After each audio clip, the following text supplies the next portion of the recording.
All right, let's dive right in. Today, we're taking a deep dive into the world of psychiatry.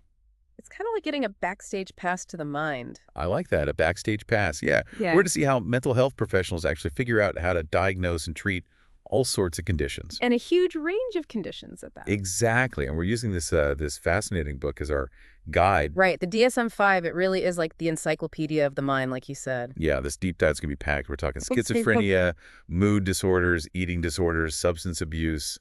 So many Wow. things people want to understand better. Absolutely. And it's interesting because I think, sometimes we use terms like depression or anxiety so casually, Totally. but the DSM-5 really breaks down what actually makes something a clinical disorder. Yeah, what actually qualifies, right? It's not just how you feel, I guess. Right. Uses this very specific criteria-based approach. It's not just about feeling a certain way. So there are actual, like, check boxes. In a way, yeah, you need to have a very specific set of symptoms, and they have to last for a certain amount of time before a diagnosis can be made. Oh, wow. So it's much more precise than I think a lot of people realize. It is, and here's where it gets even more interesting. Sometimes a medical condition or even substance abuse can actually look like psychiatric symptoms. Oh, that's tricky. It can be, so doctors really have to be detectives, ruling out all those other possibilities before they land on a diagnosis. So it's not always clear-cut, like what you see on TV. Definitely not. It's much more nuanced. Speaking of things that aren't always what they seem, let's talk about schizophrenia. Yeah, schizophrenia gets a lot of attention, but not always in the right way. Right. It's one of those things that's always depicted dramatically in movies, but I think a lot of people have the wrong idea about it. Absolutely. It's definitely not about having multiple personalities like you often see in those over-the-top portrayals. Right, right. It's much more complex than that. Much more. And one of the hallmark symptoms is this thing called psychosis. Psychosis. I've heard that term, but I'm not sure I fully get it. Well, think of it this way. Imagine your brain's filter for reality is kind of malfunctioning. Oh, wow.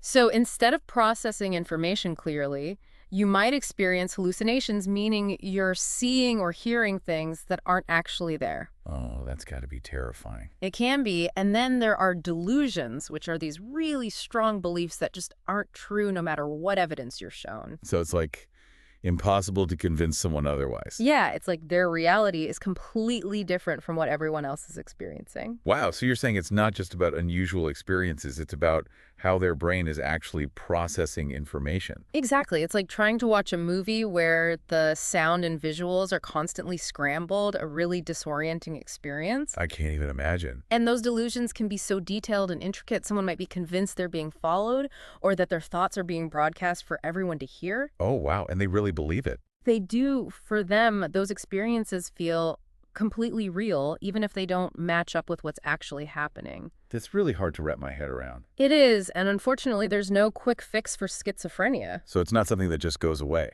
It's usually a chronic condition, but that doesn't mean there's no hope. Okay, so what can be done? Early intervention and treatment can make a huge difference. Huge. How so? Think of it like managing any other chronic illness. You might not be able to cure it completely, but you can learn to manage the symptoms and have a good quality of life. So it's about finding ways to cope and live with it. Exactly. And treatment often involves antipsychotic medications. Those help with the psychosis we talked about. They can help reduce those symptoms and improve how well someone can function in their day-to-day life. Okay, let's switch gears a bit and talk about something I think we all experience to some degree, mood swings. Mood swings. Yeah, everyone's familiar with those.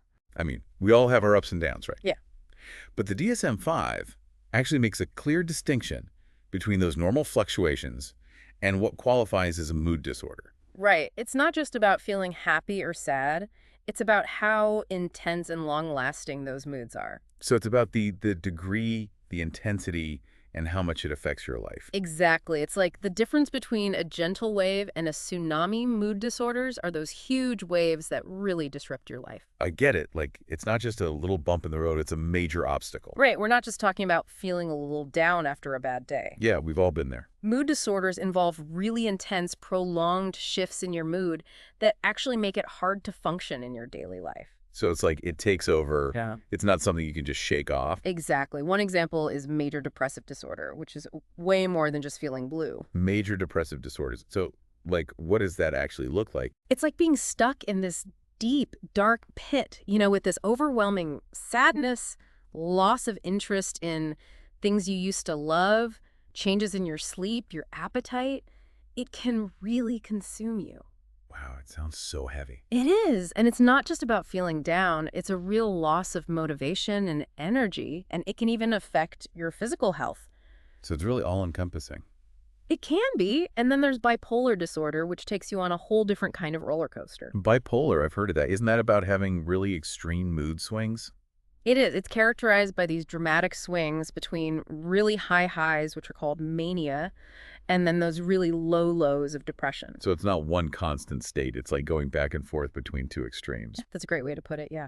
And what about mania? What's that like? It kind of sounds exciting in a way. Yeah, it can sound appealing on the surface. It's this state of heightened energy.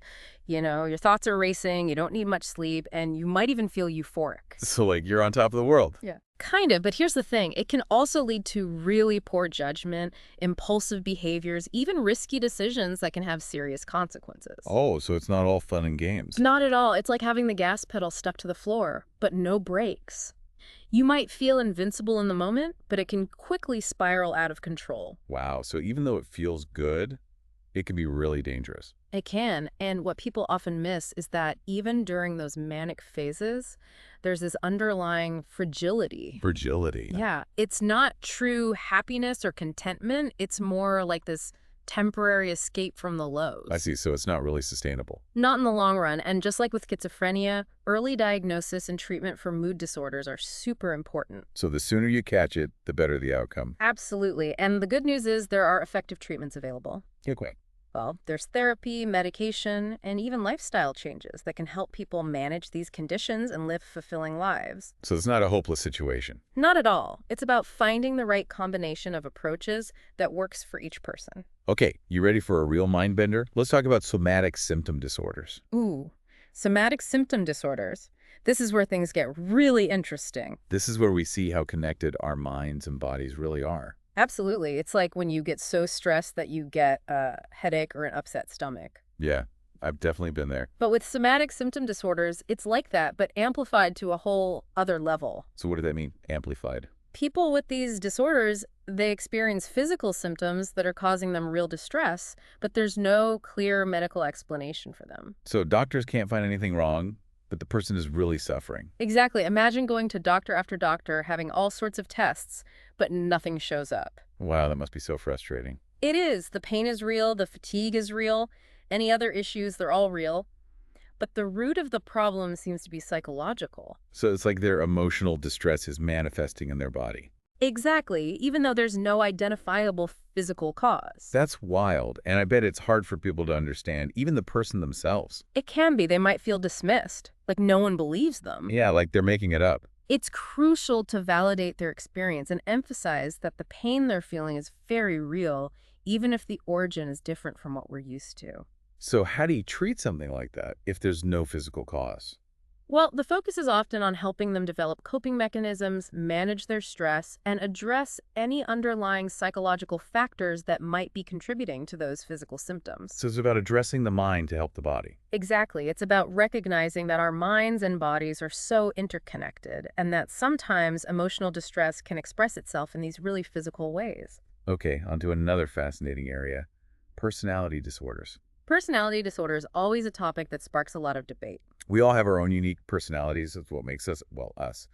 But when do those quirks and traits cross the line into a disorder? That's a great question, and it's important to remember that having a strong personality or being a little eccentric doesn't automatically mean you have a personality disorder. Right, there's got to be more to it than that. There is. It's about patterns of thinking and behaving that are really inflexible. They cause a lot of distress and actually make it hard for you to function in relationships, work, other areas of life. So it's not just about having a quirk, it's about how it affects your life and the people around you. Exactly. These aren't just occasional things. They're deeply ingrained patterns that create real problems for the individual and those around them. I see. So it's more about the impact those patterns have. Right. The DSM-5 actually outlines a whole range of personality disorders, each with its own distinct set of characteristics.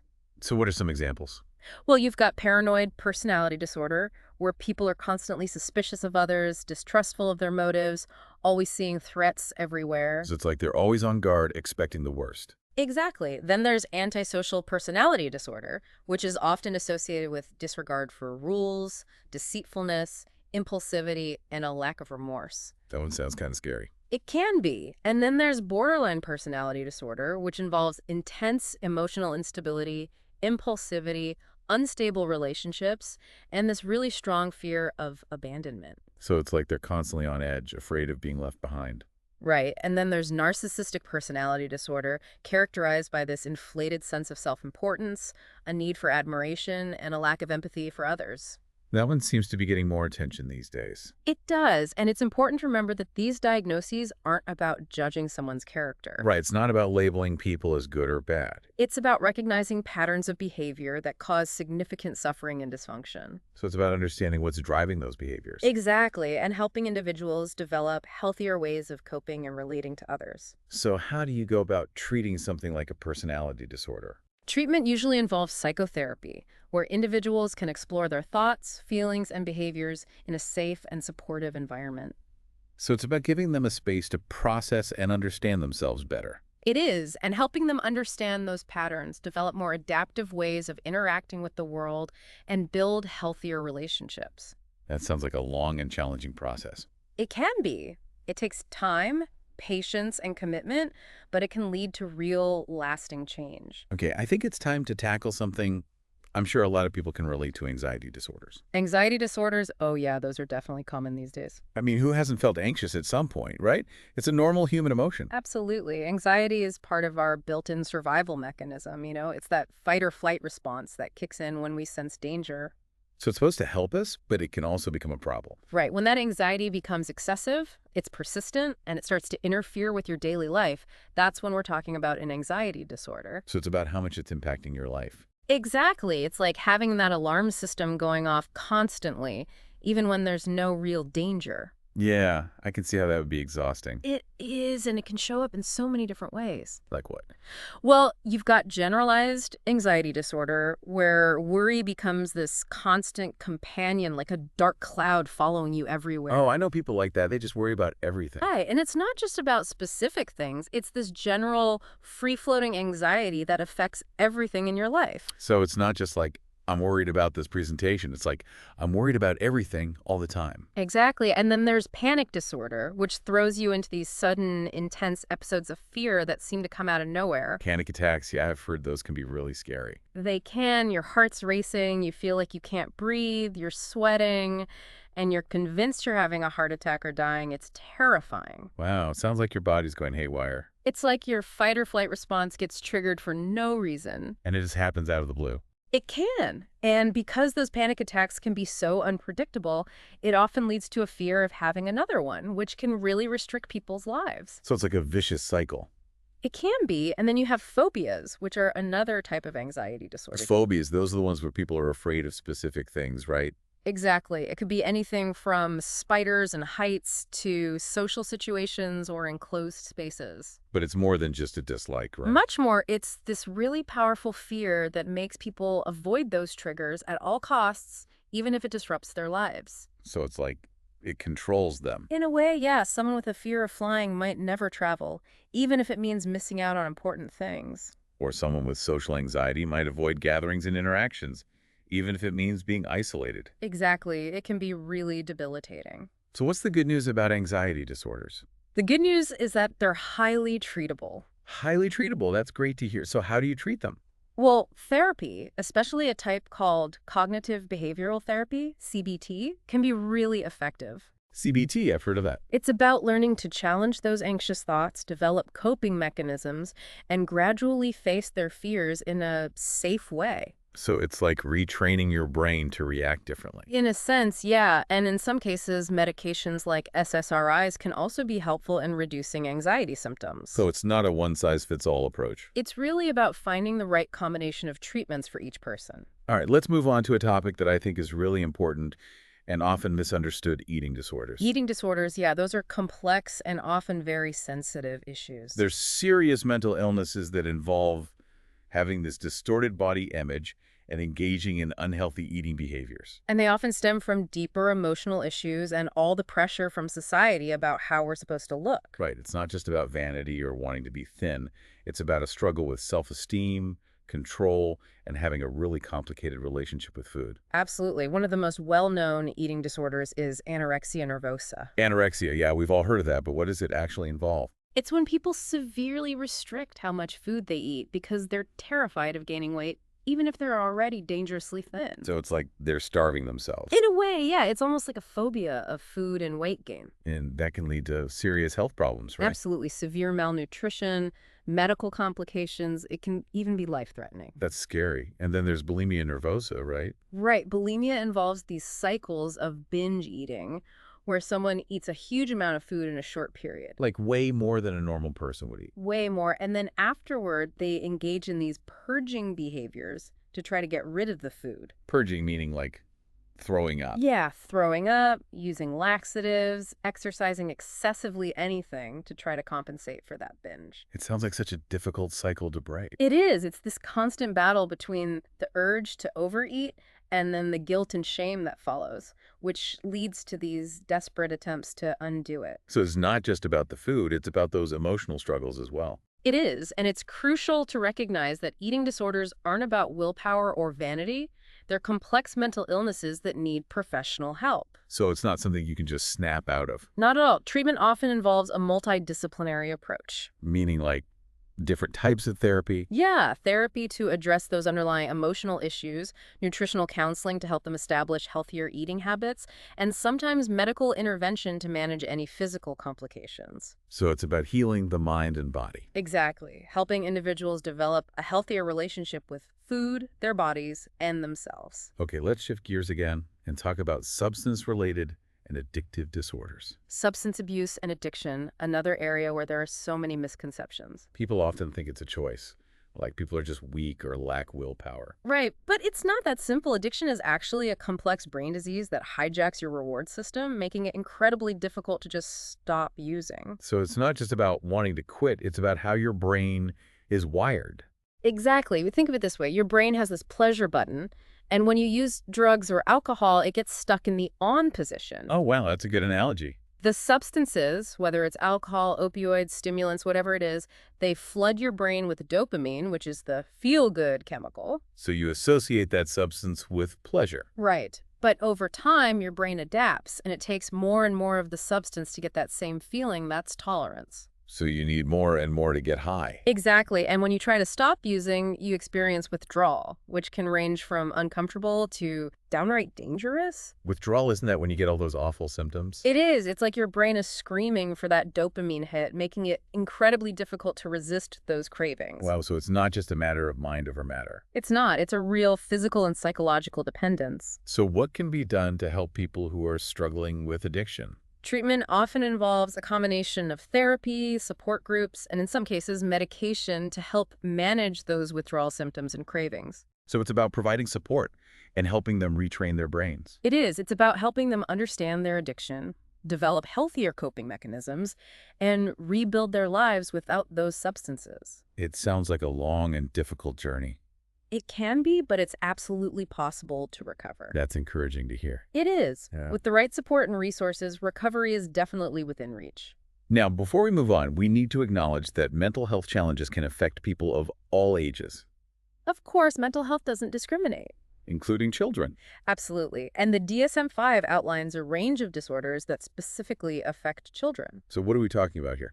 Well, one of the most common is ADHD, attention deficit hyperactivity disorder. ADHD. Yeah, we hear a lot about that these days. It's not just about being a busy or energetic kid. It's about this persistent pattern of inattention, hyperactivity, and impulsivity that really affects their ability to function. So it's not just about being a little rambunctious, it's something more serious. Much more, imagine trying to focus on a task, but your brain feels like a popcorn machine with thoughts popping up everywhere. Wow, that sounds really distracting. It is, and it can be so frustrating for kids with ADHD because they might want to pay attention, they might want to sit still, but their brains just don't cooperate. So it's not a matter of willpower, it's a neurological issue. Exactly, and it often leads to struggles in school, with academics, with forming relationships. It can affect so many areas of their lives. So it's not just about being a bad kid, it's about having a real condition that needs to be addressed. Absolutely. It's important to recognize that ADHD isn't a disciplinary issue. It's a neurological condition that requires understanding, support, and the right interventions. So what can be done to help kids with ADHD? A combination of medication, behavioral therapy, and educational support can make a huge difference. So it's about finding the right combination of approaches. It is, and with the right support, these kids can absolutely thrive. That's good to hear. And what's interesting is that ADHD isn't just about deficits. Right. It's also often linked to creativity, out-of-the-box thinking, and this boundless energy that can be channeled into amazing things. So it's about harnessing those strengths while managing the challenges. Exactly. It's about finding that balance. Speaking of unique ways of experiencing the world, let's talk about autism spectrum disorder. Autism spectrum disorder, that's another one that's been getting a lot of attention lately. How does it typically show up in childhood? Well, it's a really complex neurodevelopmental disorder that affects how people communicate, interact socially, and process sensory information. So it's not just one thing, it's a whole range of challenges. Right, it's called a spectrum because it can manifest in so many different ways. So what are some of the common signs? Some children with autism might have limited verbal communication, while others might be very verbal but struggle with social cues and understanding those unspoken rules. So it's not just about whether they can talk or not, it's about how they communicate.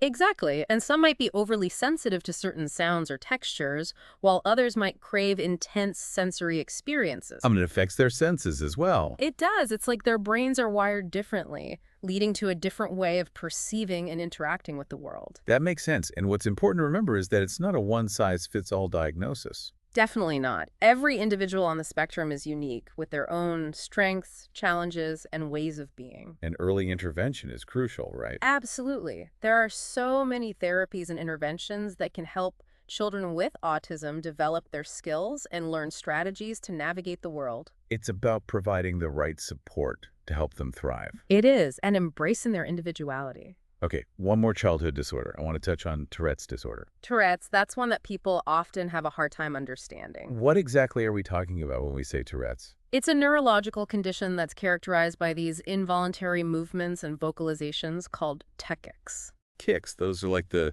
sudden jerks and sounds, right? Exactly. Imagine trying to hold back a sneeze, but it just bursts out. That's kind of what it's like for people with Tourette's, except these tics can happen all the time. Wow, that must be so disruptive. It can be. The tics can range from simple things like blinking or throat clearing to more complex things like repeating words or phrases. And they can't control it. They have very little control over them, and it can be really tough, especially for children, because they often face teasing and stigma.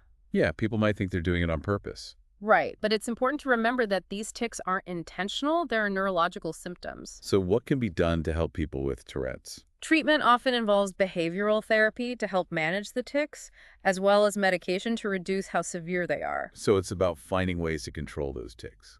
In a sense, yeah, and in some cases, deep brain stimulation, which is a more invasive procedure, has shown some promise. So there are options, even for more severe cases? It's about finding the right approach for each individual. All right, before we wrap up this part of our deep dive, we need to talk about a topic that's really heavy, but really important: abuse and neglect.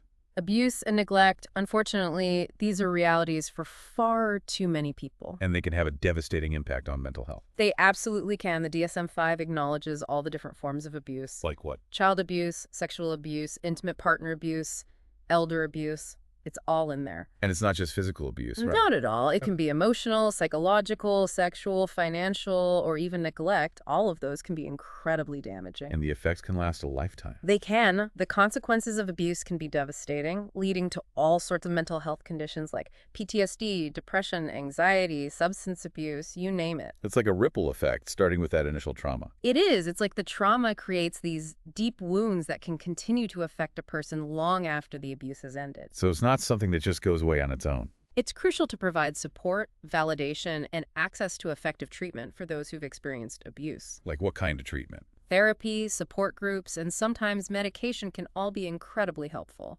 So it's about giving them the tools to heal and move forward. It is. It's about recognizing that recovery is possible, even after the most horrific experiences. Now let's talk about another incredibly sensitive topic, rape crisis. Sexual assault, that's something that no one should ever have to experience. It's a traumatic experience that can have long-lasting psychological effects. Absolutely. And the DSM-5 emphasizes how important it is to provide immediate medical and psychological care for victims of sexual assault. So it's about creating a safe and supportive environment for them. Exactly. A place where they can report the assault, receive medical attention, and begin the process of healing. And I think it's crucial to say again that it's never the victim's fault. Absolutely not. Sexual assault is never justified. The blame always lies with the perpetrator. It's a violation, and it's never okay. It's about supporting and empowering the survivor. And finally, let's touch on something that's not considered a mental disorder, but it's a part of life that everyone experiences: uncomplicated bereavement. Bereavement, that's the process of grieving after losing someone you love. It's a natural and normal response to loss, and while it can be incredibly painful, it's not a mental illness. Right. Someone experiencing uncomplicated bereavement might feel intense sadness. They might cry a lot, have trouble sleeping, changes in appetite. All of those are normal reactions to loss. So it's okay to feel those things. Absolutely. And while those feelings can be overwhelming, they usually subside over time as the person adapts to the loss. Well, what if they don't?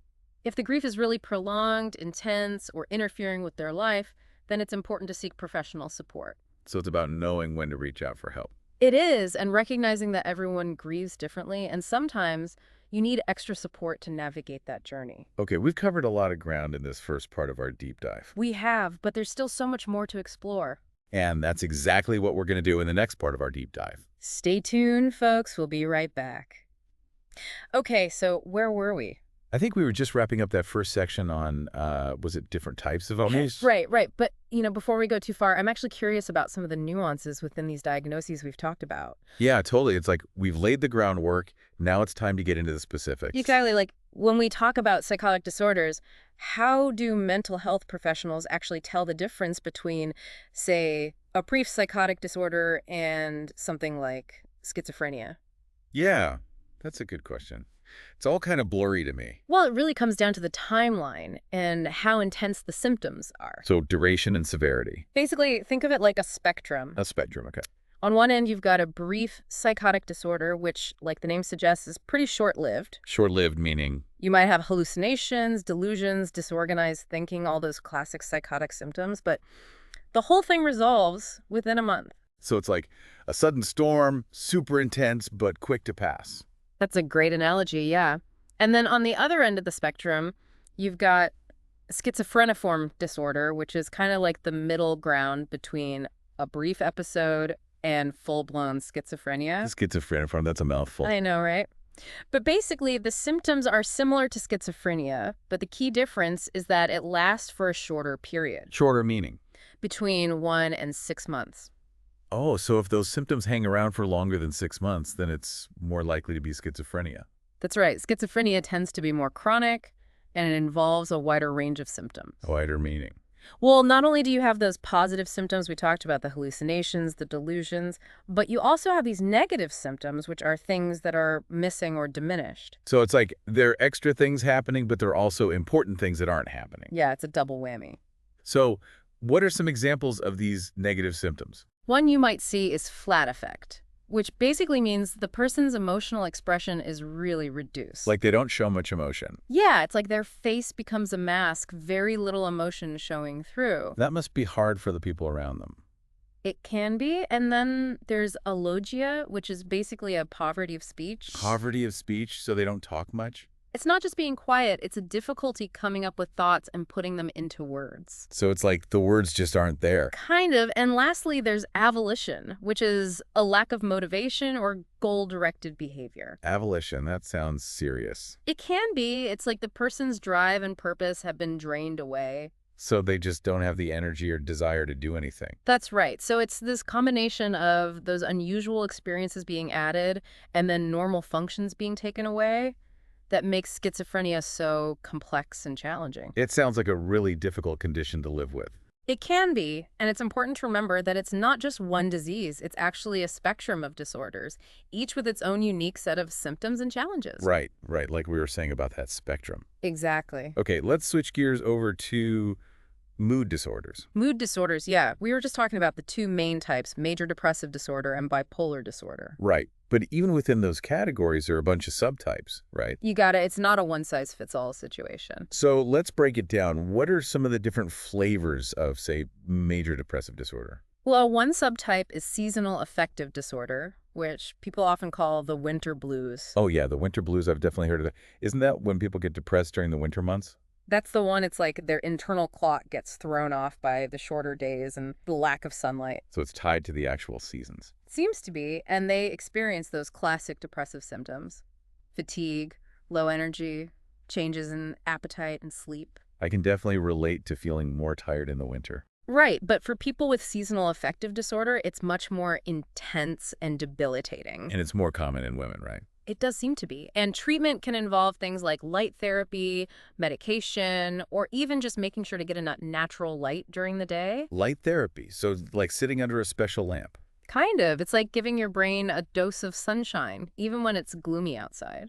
Interesting. And what about other subtypes of depression?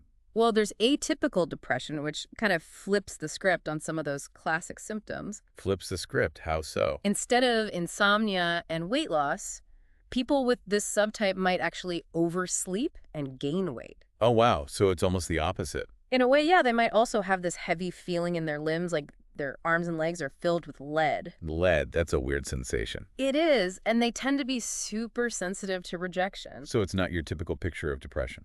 Exactly. It just goes to show that depression can manifest in so many different ways. So many variations. Right. And then there's a rarer and more severe form called catatonic depression. Catatonic depression, that one sounds intense. It is. It's really striking because it involves either motor immobility or sometimes excessive and purposeless movement. So like they're either completely frozen or they're moving nonstop. Kind of. Someone might hold these unusual postures for hours, or they might pace back and forth relentlessly. Like their body is stuck in fast forward. That's a good way to put it. And treatment for catatonic depression can be tricky, often requiring a combination of antidepressants, antipsychotics, and sometimes even electroconvulsive therapy. Wow, so it's a very serious form of depression. It is, and it's a reminder that even within a single diagnosis, there can be such a wide range of presentations. It's all about those individual differences. Absolutely. And when it comes to bipolar disorder, we also see this variability. So like different types of bipolar. Right, we talked about bipolar I, which is characterized by having at least one manic episode, but there's also bipolar II, which is a bit milder. Milder in what sense? Instead of full-blown mania, people with bipolar II experience hypomania, which is like a less intense version of mania. So it's like mania light. Kind of. It's still characterized by that elevated mood, increased energy, impulsivity, but it doesn't reach the same level of severity as mania. So it's like a stepping stone between normal mood and full-blown mania. That's a good way to think about it. And is hypomania still a problem, even though it's milder? It can be, yeah. People might still make impulsive decisions, take risks, or behave in ways they wouldn't normally. So it still have consequences. Absolutely. It can strain relationships and cause problems in their lives. And just to clarify, when we talk about mixed episodes in bipolar disorder, we're talking about experiencing symptoms of both mania and depression at the same time, right? That's right. It's like being on a roller coaster that suddenly changes direction, throwing you between those highs and lows really quickly. That sounds incredibly disorienting. It can be, and it's definitely one of the most challenging aspects of bipolar disorder to manage. Okay, let's dive back into the world of somatic symptom disorders for a bit. Somatic symptom disorders, those are the ones where the mind-body connection is so apparent. Right. We talked about how they involve experiencing physical symptoms that don't have a clear medical explanation. Right, but I'm curious about the different types that are outlined in the DSM-5. So beyond that general category, how do mental health professionals tell them apart? Well, one type is somatic symptom disorder itself, which is when someone has one or more distressing physical symptoms and their thoughts, feelings, and behaviors surrounding those symptoms are kind of extreme. Extreme in what sense? They might constantly worry about their health, even if doctors can't find anything wrong. So it's like their anxiety is focused on their body even if there's no reason for it? Exactly. And then there's illness anxiety disorder, which used to be called hypochondriasis. Hypochondriasis I've heard of. That isn't that when people are convinced they have a serious illness, even when they don't? That's right. They're preoccupied with this fear of having or developing a serious illness, even when there's no evidence to support that fear. So every little ache or pain sends them into a panic. It can, yeah. And they might go from doctor to doctor seeking reassurance that they don't have some dreaded disease, even when multiple doctors tell them they're fine. It's like they can't shake that fear. Right. It's this constant fear and anxiety that takes over their lives, even when there's no real threat present. And then there's conversion disorder, which I always found fascinating. Conversion disorder, that one is definitely unique. What makes it so unique? Well, with conversion disorder, someone experiences neurological symptoms, things like paralysis, blindness, or seizures, but there's no known medical condition that can explain them. So it's like their psychological distress is literally converting into physical symptoms. That's a good way to put it. It's like their mind is saying, I can't handle this stress, so I'm going to shut down this part of my body. Wow, that's a powerful example of how connected our minds and bodies really are. It is, and it highlights how complex and interconnected our health truly is. And then there are those two terms that people sometimes get mixed up, factitious disorder and malingering. Ah, yes, those two can be tricky. Can you break down the difference for us? Sure, both involve faking or exaggerating symptoms, but the motivations behind them are different. So what's the motivation behind factitious disorder? With factitious disorder, the person is intentionally creating or exaggerating symptoms, but it's for internal gain. Internal gain, meaning? Like they want to get attention, sympathy, or be seen as sick. So they might actually injure themselves or tamper with medical tests? They might, yeah, or even coach other people to go along with their story. Wow, that's pretty extreme. It is, but it's not about external rewards like money or getting out of work. It's about fulfilling this psychological need to be seen as sick or injured. So it's like they need that sick role. Exactly. And then with malingering, the motivation is purely external. External meaning. Yes. They're faking symptoms to get something tangible, like money, time off work, or to avoid legal responsibility. So they might fake an injury to get disability benefits or exaggerate symptoms to get out of military service. Exactly. It's all about achieving some external goal. So it's really important for mental health professionals to be able to tell the difference between those two. It is, because the treatment approaches are very different. Okay, let's move on to personality disorders. I know we touched on this earlier, but I feel like we just scratched the surface. Yeah, personality disorders are definitely complex, and there's a lot to unpack there. So we talked about how they involve these enduring patterns of thinking and behaving that kind of deviate from what's considered normal. Right, but the DSM-5 actually groups personality disorders into three main clusters. Clusters, interesting. Why do they do that? It helps to organize them based on shared characteristics. Makes sense. So what are the three clusters? Well, cluster A is often described as the odd or eccentric cluster. Odd or eccentric. Okay, what falls into that category? That's where you find paranoid personality disorder, schizoid personality disorder, and schizotypal personality disorder. So like people who are suspicious of others, withdrawn from social interactions, or have unusual beliefs and perceptions. Exactly. They might see hidden meanings everywhere, mistrust everyone's motives, or have trouble distinguishing between reality and fantasy. So it's like their internal world doesn't quite match up with the external world. That's a good way to put it. And what about cluster B? Cluster B is known as the dramatic, emotional, or erratic cluster. Dramatic, emotional, or erratic. Okay, that sounds intense. It can be. This is where we find antisocial personality disorder, borderline personality disorder, histrionic personality disorder, and narcissistic personality disorder. So a lot of the personality disorders we hear about fall into this cluster. They do, yeah. These disorders involve problems with emotional regulation, impulsivity, unstable relationships, and a tendency to be attention-seeking. So it's like their emotions are all over the place. Exactly. They struggle to manage those intense feelings and impulses. And what about cluster C? Cluster C is referred to as the anxious or fearful cluster. Anxious or fearful. Okay, so what disorders are we talking about here? This cluster includes avoidant personality disorder, dependent personality disorder, and obsessive-compulsive personality disorder. So people who are really shy, clingy, perfectionistic, or really need to be in control? That's a good summary, yeah.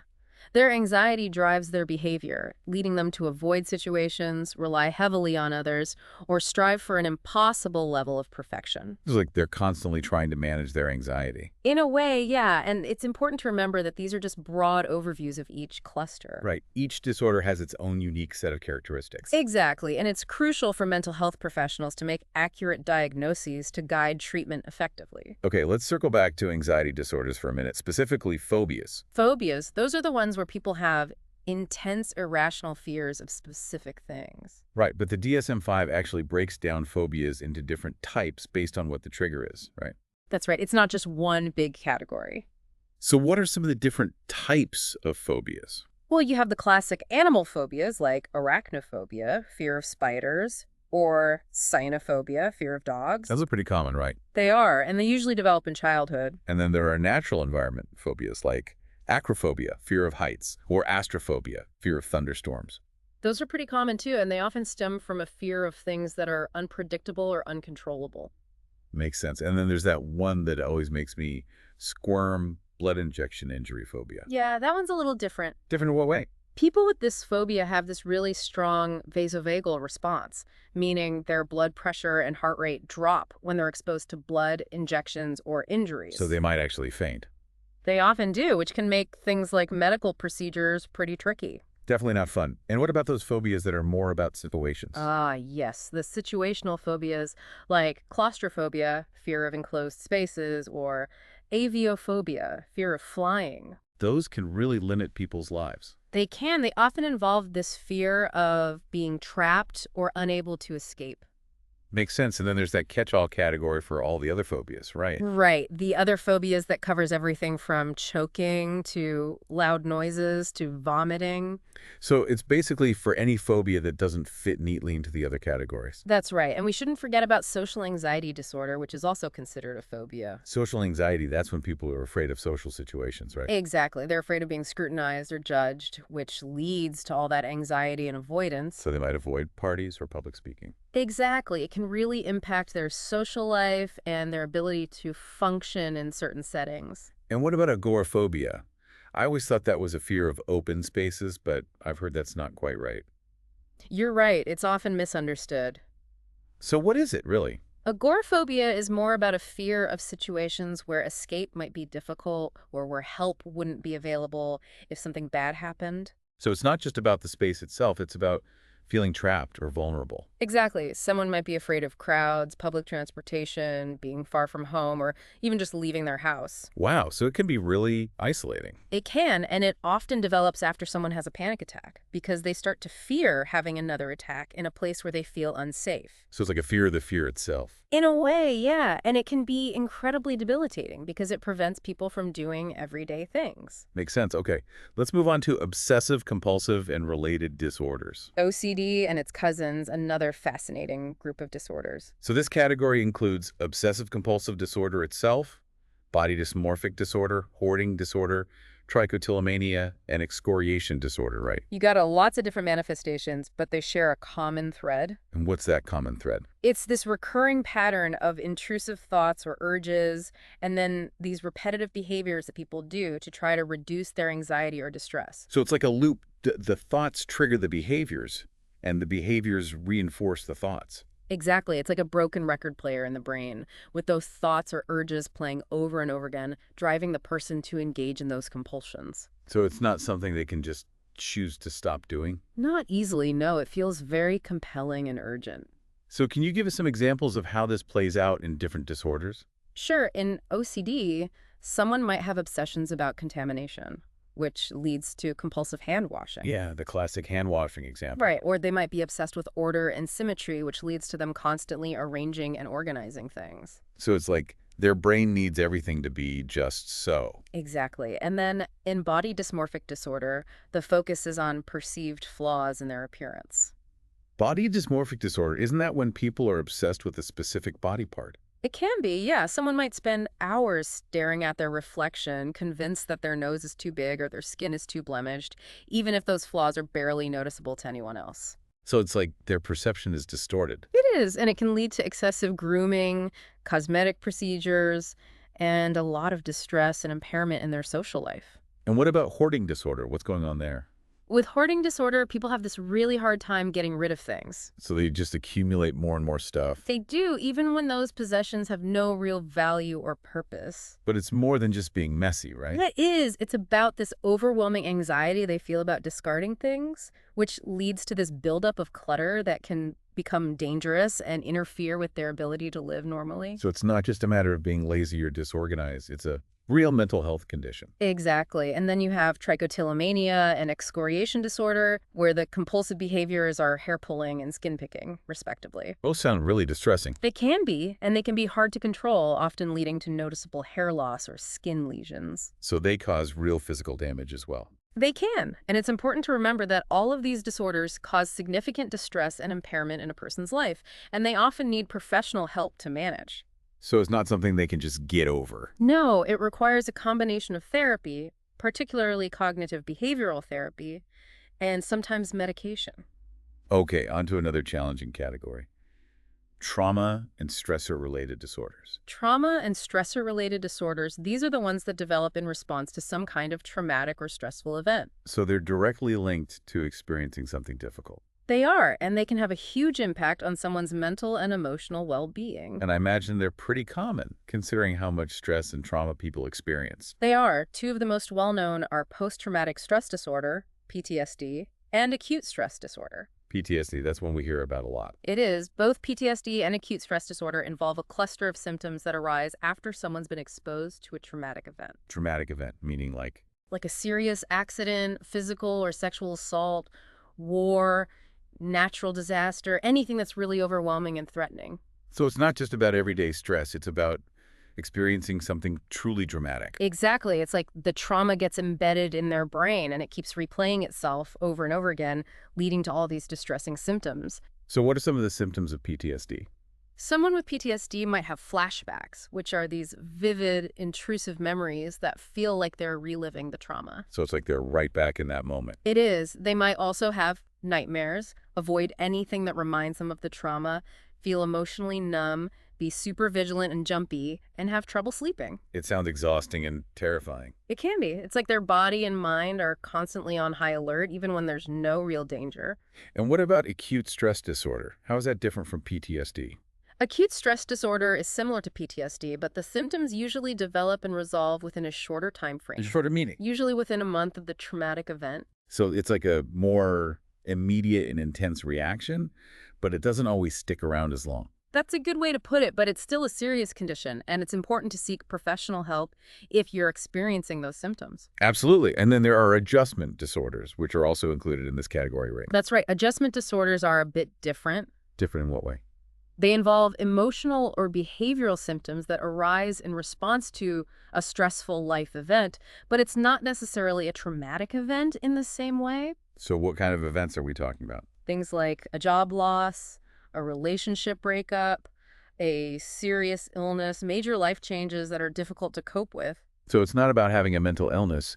It's about having a harder time than expected adjusting to a change. Exactly. Someone might experience sadness, anxiety, anger, difficulty concentrating, changes in sleep and appetite, all sorts of reactions. But these symptoms usually go away on their own, right? They usually do as the person adjusts to the change, but if they're really severe or they stick around for a long time, it's a good idea to seek professional support. Okay, let's touch on eating disorders again, specifically binge eating disorder. Binge eating disorder, that's one that's often overlooked.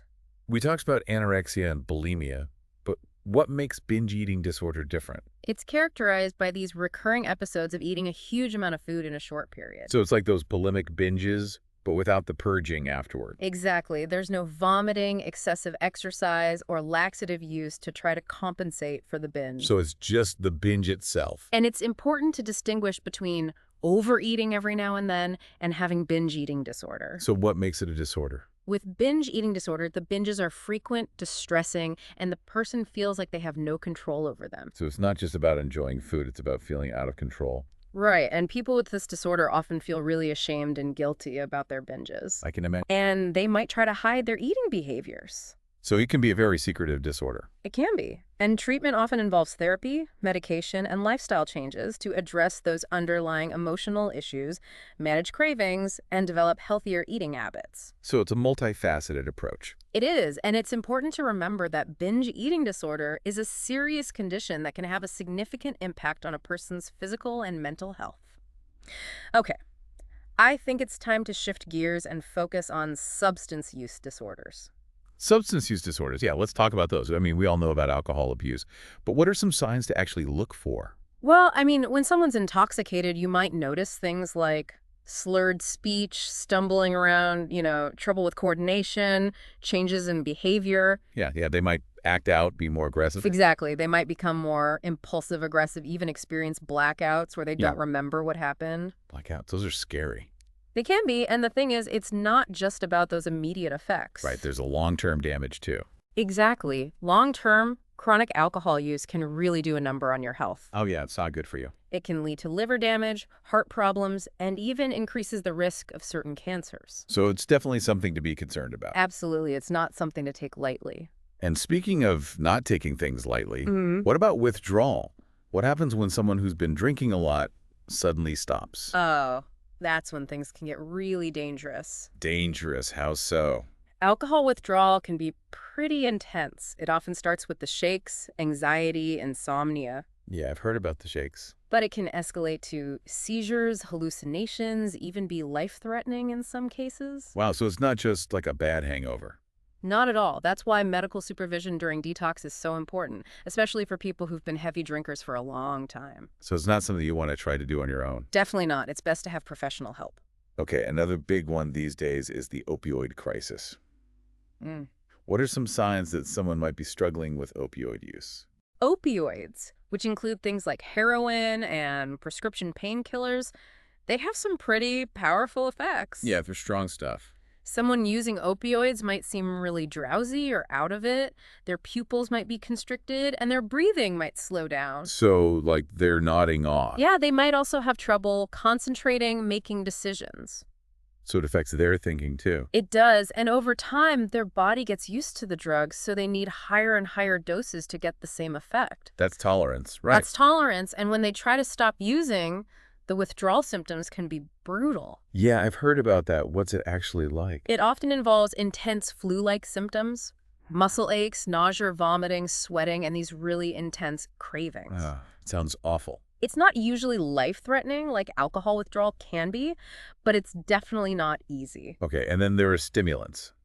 What kinds of drugs are we talking about here, and what are the effects? Stimulants, they're like the uppers of the drug world. We're talking cocaine, amphetamines, even something as common as caffeine. Caffeine, really? Yep. Even caffeine can have stimulant effects. But in general, stimulants give people this boost of energy, make them feel more alert, sometimes even euphoric. So they speed you up, basically. Exactly. They rev up the central nervous system. But here's the catch. They can also trigger anxiety, paranoia, and in high doses, even psychosis. Psychosis, so like losing touch with reality. Yeah, so it's like they're the flip side of opioids speeding everything up instead of slowing it down. But both types of substances can have really serious consequences, especially when misused or abused. Okay, let's shift our focus back to those neurodevelopmental disorders we were talking about. Neurodevelopmental disorders, right? We talked about ADHD earlier, but how does it actually affect a child's life, beyond just being really energetic? Well, children with ADHD often have a really tough time in school because it's so hard for them to focus and stay on track. Yeah, that makes sense. They might struggle to follow instructions, complete assignments, and keep up with their classmates academically. And it's not just about academics, right?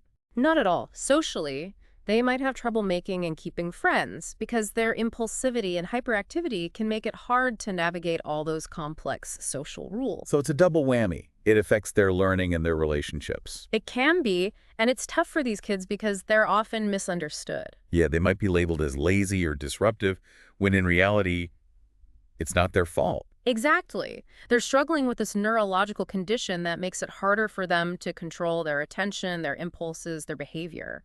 So it's about recognizing that they need extra support, not punishment. Absolutely. Early identification, diagnosis, and treatment are so crucial. And with the right support, they can thrive, right? Absolutely. They can do amazing things. What's cool about ADHD is that it's not just about deficits.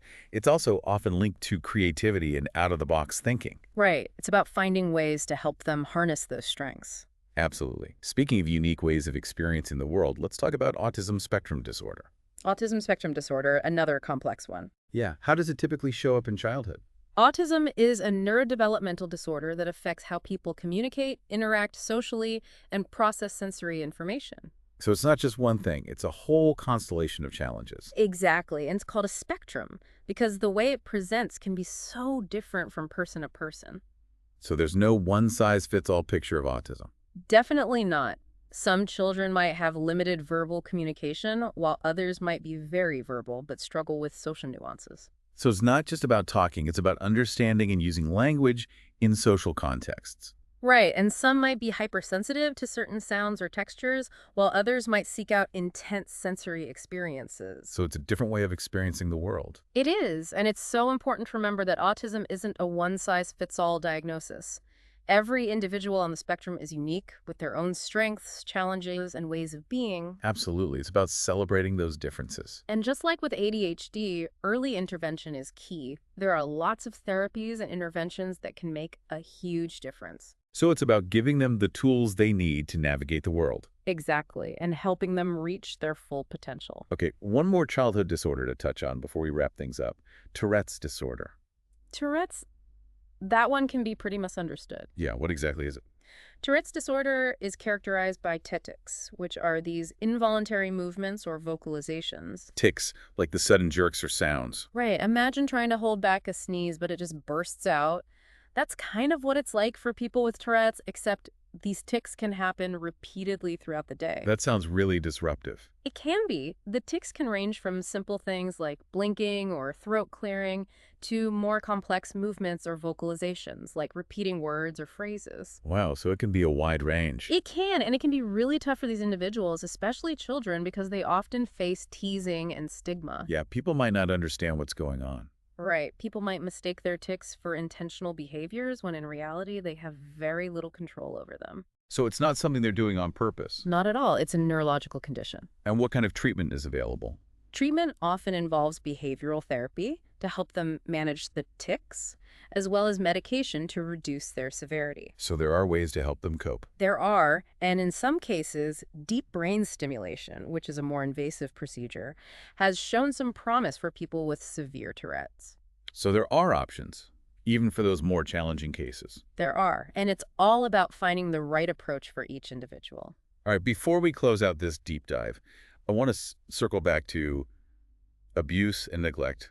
We talked about the different types, but I'm curious about the long-term consequences. The long-term consequences of abuse, yeah, they can be devastating. How so?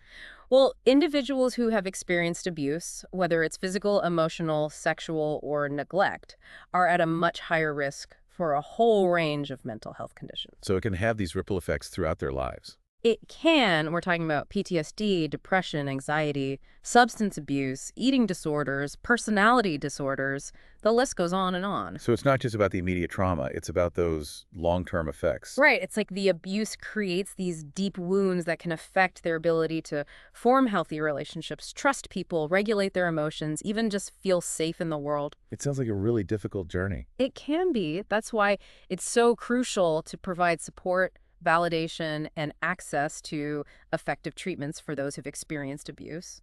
Like what kind of treatments are helpful? Therapy can be incredibly powerful. Support groups can provide a sense of community and connection, and sometimes medication can be helpful as well. So it's about giving them the tools and resources to heal. Exactly. It's about recognizing that recovery is possible, even after the most horrific experiences. And speaking of trauma, let's touch on rape crisis. What are some of the immediate things someone might experience after a sexual assault? In the aftermath of sexual assault, it's common for people to experience a whole range of emotions. Shock, fear, disbelief, anger, guilt, shame. It's like their whole world has been shattered. It's understandable, considering what they've been through. And it's not just emotional. They might also experience physical symptoms like pain, bruising, or difficulty sleeping. So it affects them on every level. It does. It's a traumatic experience that can leave them feeling incredibly vulnerable and afraid. I think it's important to say again that it's never the victim's fault. Absolutely. Sexual assault is never justified, and the blame always lies with the perpetrator. It's a violation of their boundaries and their basic human rights, and it's never okay. It's about supporting and empowering the survivor to make their own choices about seeking medical care, reporting the assault, and accessing therapy and support. Absolutely. And finally, let's wrap things up with something that's not a mental disorder, but it's a part of life that everyone goes through at some point: uncomplicated bereavement. Bereavement, yeah, the process of grieving after a loss. It's a natural response to loss. And while it can be incredibly painful, it's important to remember that it's not a mental illness. Right, it's a normal part of the human experience. Someone experiencing uncomplicated bereavement might feel intense sadness, they might cry a lot, have trouble sleeping, experience changes in appetite. All of those are typical reactions to loss. It's like this wave of grief that washes over them. A wave. That's a good way to describe it. And while those waves might feel like they'll never end, they do gradually subside as the person adapts to the loss. So there's a natural healing process. There is, but if the grief is really intense, prolonged, or it's getting in the way of their life, then it's important to seek professional support. So it's about knowing when to reach out for help. It is. Everyone grieves differently, and sometimes we need a little extra support to find our way through. Well, this deep dive has been quite a journey. We've explored so much about the human mind and how it can be affected by all sorts of challenges. It's been eye-opening, for sure. It really makes you realize how important mental health is.